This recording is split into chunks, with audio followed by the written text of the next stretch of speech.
Patient അവരുടെ ഭാഗത്തു നിന്ന് പരാതികളൊക്കെ വരികയും ചെയ്തിരുന്നതാണ്. പിന്നെ എന്തോ ഒരു ഭാഗ്യത്തിന് ആ രോഗി രക്ഷപ്പെട്ടു പോയതാണ്. അപ്പോൾ പിന്നെ അതുകൊണ്ട് തന്നെ പിന്നീട് നമുക്ക് ആ ഉപകരണം വെച്ച് ചെയ്യാനുള്ള ക്വാളിഫിക്കേഷനോ അതിൻ്റേതായിട്ടുള്ള പരിചയം ഇല്ലാത്തത് കൊണ്ട് അത് ഉപയോഗിക്കാറില്ല.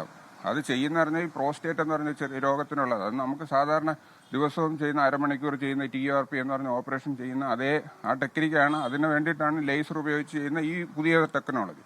അതിന് ശരിക്കും പറഞ്ഞാൽ അതിന് ചെയ്യാനുള്ള ആവശ്യവും ഇല്ല, നമുക്കത് ചെയ്യാനുള്ള സമയവും കിട്ടത്തില്ല. അത് തീരാൻ തന്നെ സമയം ഒരുപാട് എടുക്കും. പിന്നെ നമുക്ക് പരിചയമില്ലാത്തത് വെറുതെ ചെയ്ത രോഗിയൊക്കെ കോംപ്ലിക്കേഷൻ ഉണ്ടാക്കണ്ടെന്ന് വിചാരിച്ചിട്ടാണ് അത് മാറ്റി വെച്ചിരിക്കുകയാണ്.